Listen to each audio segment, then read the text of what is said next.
You are a Roman guard, standing outside a sealed stone chamber in Alexandria. Inside that room is Cleopatra, Queen of Egypt, Pharaoh, descendant of the Ptolemies, the most powerful woman in the ancient world. She has been locked inside for 7 days. You hear her sometimes, not crying, not screaming, just movement, soft footsteps on stone, the faint rustle of fabric. Occasionally, her voice, speaking as if someone else is there, even though you know, for certain, she is alone. Before we go any further, there's something you need to understand about Cleopatra's death. Everything you think you know about it is wrong. The romantic story of the Aesop hidden in a basket of figs is likely fiction. The image of Cleopatra dying peacefully in her royal bed, surrounded by loyal handmaidens, is almost certainly fiction. What actually happened inside those sealed chambers between August 1st and August 12th, 30 before Christ, was something far more deliberate, far more calculated, and far more revealing about how Rome destroyed its enemies. This is not a story about suicide. This is a story about a systematic psychological operation designed to break the last pharaoh of Egypt before allowing her to die. The real question isn't how Cleopatra died. It's why Octavian needed her to die in a very specific way, and why he needed 10 days to make it happen.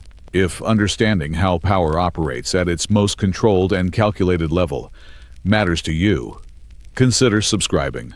This channel exists to expose the mechanisms of domination that shaped ancient civilizations, in ways romantic history prefers to ignore. Let me show you what really happened during Cleopatra's final 10 days alive. The destruction began on August 1st, 30 before Christ. Inside the tomb Cleopatra had built for herself, Mark Antony was dying. He had fallen on his own sword after being falsely told that Cleopatra was already dead. Except she wasn't. She had barricaded herself inside her tomb with her 2 most loyal handmaidens and as much treasure as she could carry. The tomb stood near the Temple of Isis, a solid stone structure, 2 stories high, massive wooden doors, no easy access points, built like a fortress, because Cleopatra understood that in death, she would need the same protection she demanded in life. Antony lay bleeding at the base of the tomb. His men begged Cleopatra to open the doors. She refused. She couldn't risk it. Octavian's soldiers were minutes away. According to Plutarch, Cleopatra and her attendants lowered ropes from the upper level and hauled Antony upward through a high opening, dragging him inside while he was still alive. His blood ran down the stone walls as they pulled. Think about that image. The Queen of Egypt pulled her dying lover into her tomb, because opening the door meant capture. Antony died in her arms on the upper level of that chamber. His final words, recorded by Plutarch, "Do not pity me in this last turn of fate. I was the greatest of Romans, defeated only by another Roman." He died believing his life had meaning. Cleopatra had only minutes to grieve before Octavian's forces arrived. But Octavian did not storm the tomb. He did not break down the doors. He did not force his way inside. Instead, he sent a messenger, Gaius Proculus. The message was simple. Caesar wished to discuss terms of surrender and the future of her children. Cleopatra refused to open the doors. She spoke to Proculus through a narrow gap in the stone, saying she would only negotiate if Octavian guaranteed her children's safety. While she spoke, Proculus's men were climbing the outer walls. They entered through the same opening used to pull Antony inside just hours earlier. They took her by surprise. Cleopatra reached for a dagger hidden in her clothing and tried to kill herself, but the soldiers were ready. They tackled her, disarmed her, restrained her. According to Cassius Dio, Cleopatra screamed as they seized her. "You will not take me alive to Rome. You will not parade me. Kill me now." But the soldiers had explicit orders. Keep her alive. Use whatever force was necessary. Do not let her die. They carried her from the tomb, transported her to the palace, and sealed her inside a guarded chamber on the 2nd floor. That moment, August the 1st, was when the real destruction began. Octavian didn't simply want Cleopatra dead. He needed something very specific from her death, and that required time. Egypt, the wealthiest kingdom in the ancient world, was now his. But in Rome, he faced a problem. He had just won a civil war. Romans killing Romans, blood spilled by citizens against citizens, and he needed to justify it. He needed to transform a civil war into something easier to accept. A war against a foreign enemy. A war against a dangerous queen from the east who had corrupted Mark Antony and threatened Rome itself. But Cleopatra wasn't a barbarian. She was educated, multilingual, and politically skilled. She had lived in Rome, spoken Latin, met senators, and negotiated with Cicero. Romans knew she wasn't a caricature, and that was the problem. Complicated enemies don't make effective propaganda. Octavian needed to simplify her, to turn her from a political rival into a symbol. The Eastern temptress, the Egyptian witch, the foreign corruption that had to be eliminated for Rome to survive. And above all, he needed to parade her through the streets of Rome alive, because Cleopatra knew exactly what that parade meant, and she would rather die than let it happen. But Octavian had 10 days to make sure she didn't. Octavian needed the Roman people to see the dangerous queen, defeated, humiliated, and broken. Roman triumphs followed a strict formula. A defeated enemy, king or queen, was led through the streets of Rome in chains, displayed to the crowd, publicly degraded, and at the end of the parade, traditionally executed in the Tullianum prison.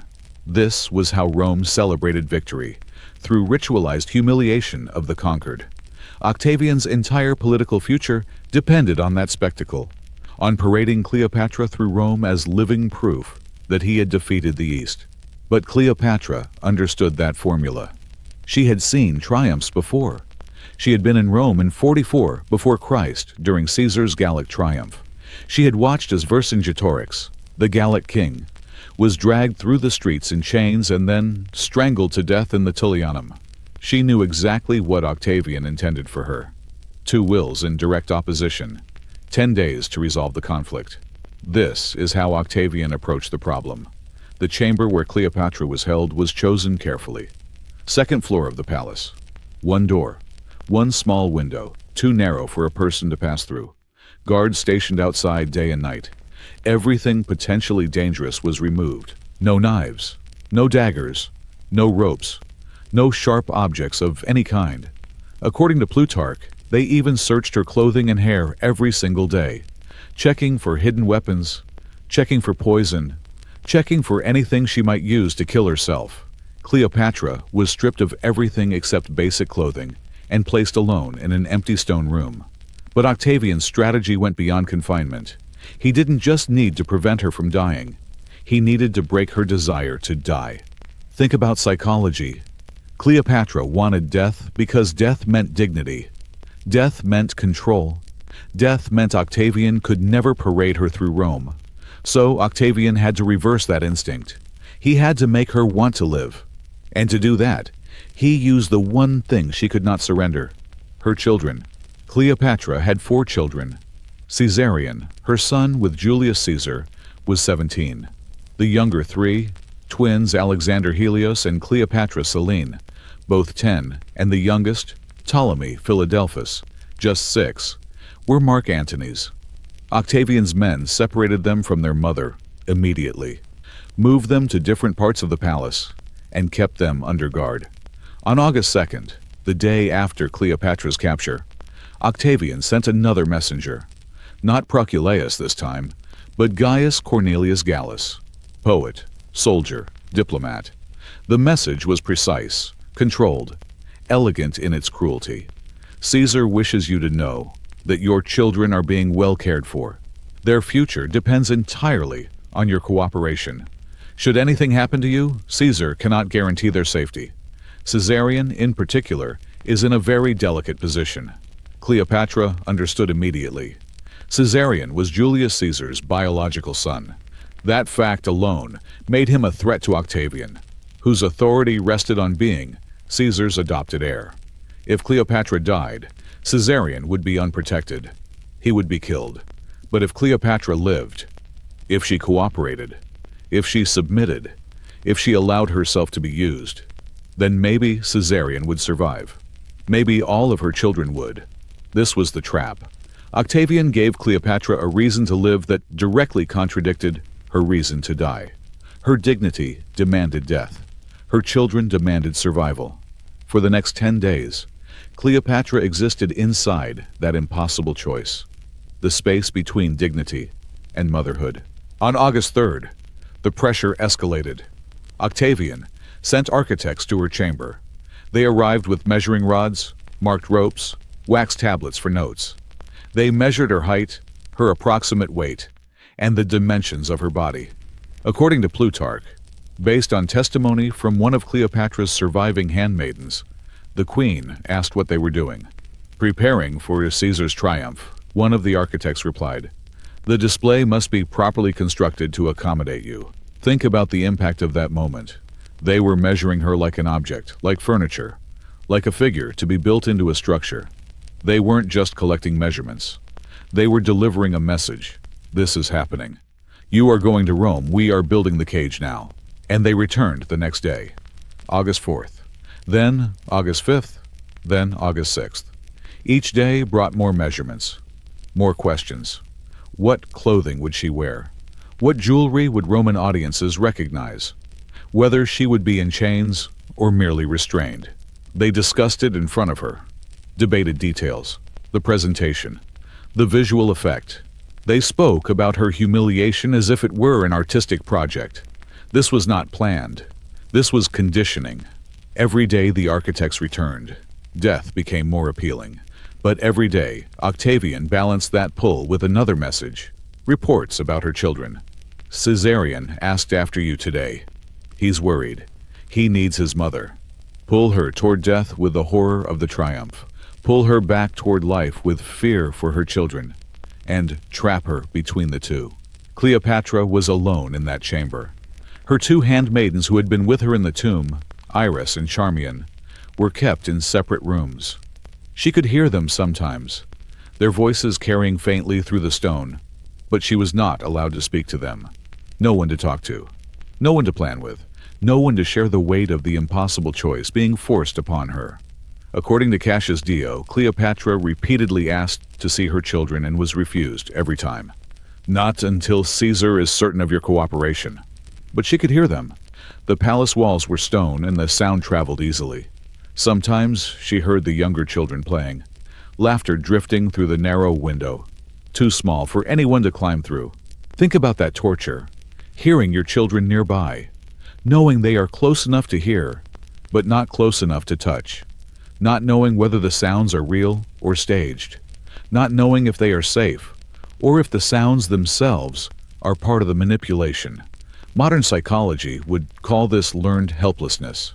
Strip someone of agency, remove their choices, make them dependent on their captor for even the most basic information about the people they love. Octavian was executing that process with precision. By August 7th, according to Plutarch, Cleopatra stopped eating. When guards brought food, she refused it. She sat in the chamber, silent, staring at the stone walls. The guards reported this immediately. Octavian's response was not to force her to eat. It was to bring Caesarion. For the first time in 6 days, Cleopatra saw her oldest son. The meeting was brief. Guards stood close the entire time. But Plutarch records what Caesarion said to his mother. "Please eat. Please take care of yourself. I need you. We all need you." Then the guards took him away. That night, Cleopatra ate. And that tells you everything. The threat to her children was no longer abstract. It had a face, a voice, a plea. How do you choose death when your son is begging you to live? On August 8th, Octavian came himself. It was the first time he had spoken directly to Cleopatra since her capture. He came alone, except for guards stationed outside the door. We don't have a complete record of what was said, but fragments survive, from Plutarch, who interviewed survivors, from Cassius Dio, who had access to Roman records, and from Strabo, who was in Alexandria shortly after these events. The offer was simple. Participate willingly in the triumph. Walk through Rome under your own power, not in chains. Retain some dignity in defeat. In exchange, your children live. all of them, including Caesarion. They will be raised in Rome as wards of the state, educated, protected, given futures. Refuse, and Caesarion dies the day you die. The younger children might survive. They might not. No promises were made. Cleopatra asked for time to consider. Octavian gave her 3 days.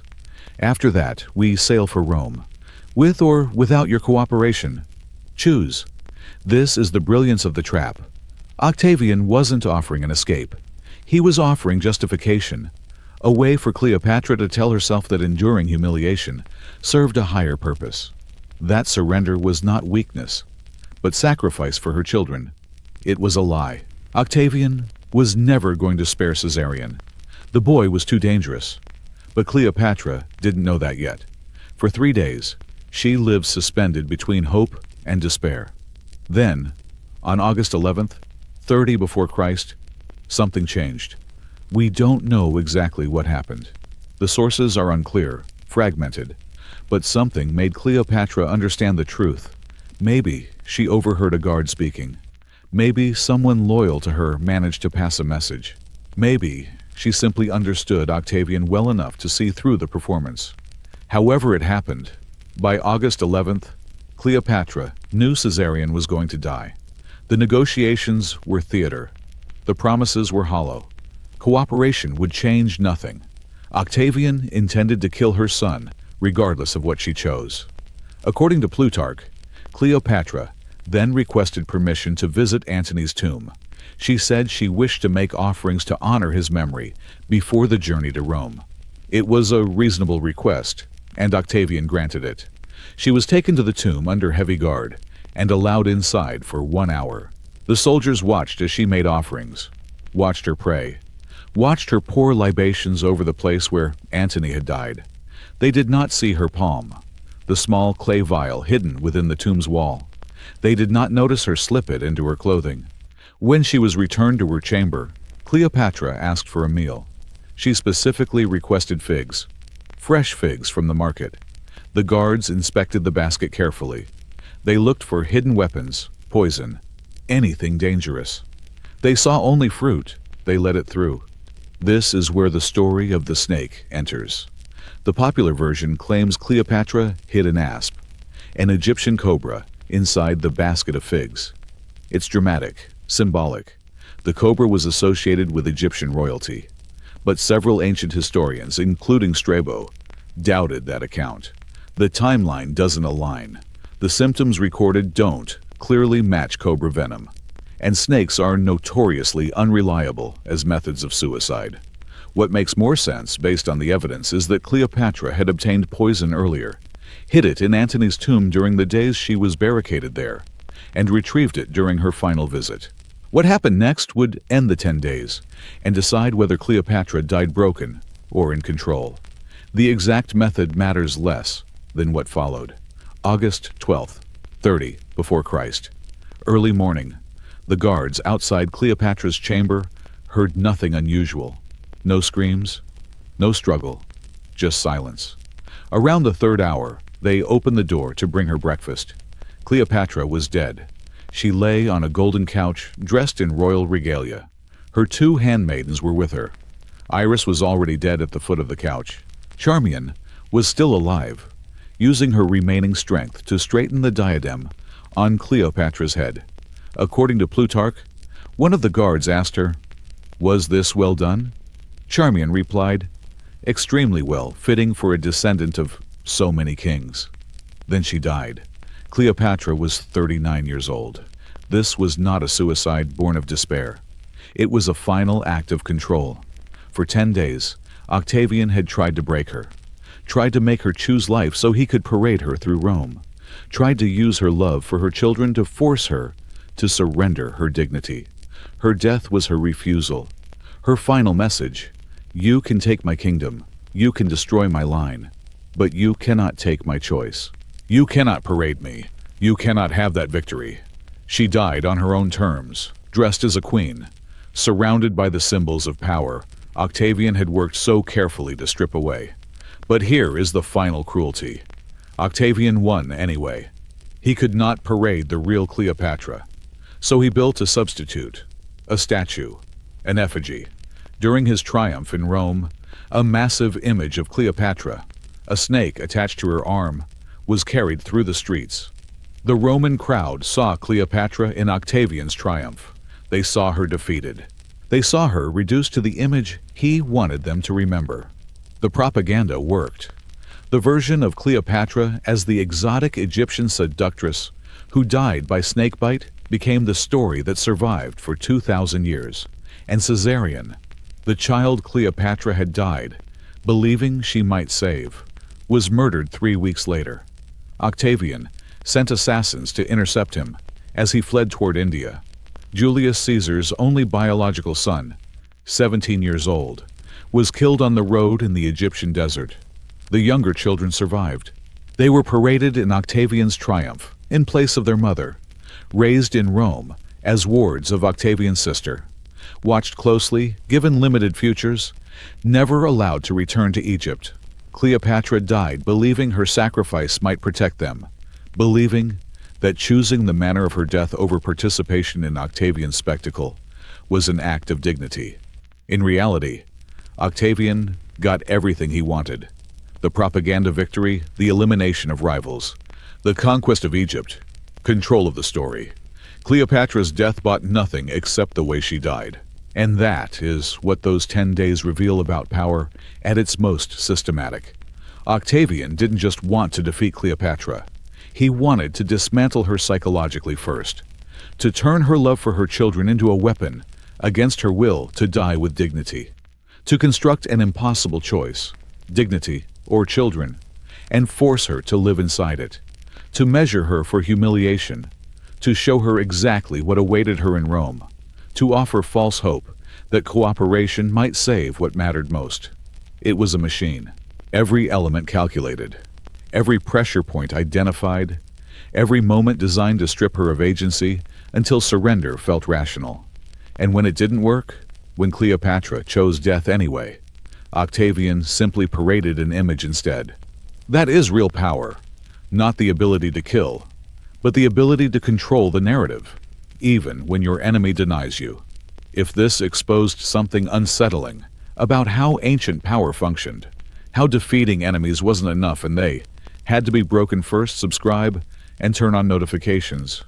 We'll continue uncovering how systematic destruction shaped the ancient world. Leave a comment with your thoughts on whether Cleopatra's final choice was a victory, a defeat, or both. Stand in Alexandria today. The tomb where Cleopatra died is gone. The palace where she spent her last 10 days lies underwater, lost to earthquakes and time. All that remains are the stories and the questions. She chose death over humiliation, yet her image was paraded anyway. She died to protect her children, yet Caesarion was killed.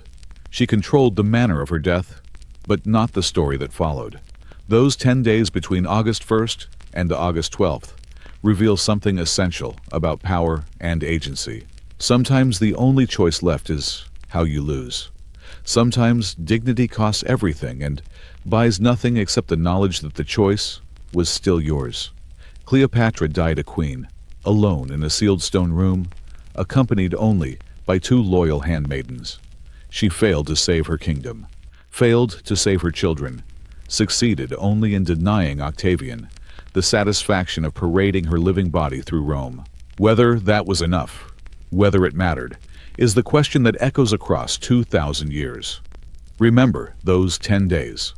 Remember what Octavian built, a psychological machine designed to break the last pharaoh of Egypt before her death. Remember how close it came to working. And remember why Cleopatra chose death anyway, not because it saved anything, but because it was the only choice Octavian could not take from her. That is what her final days were.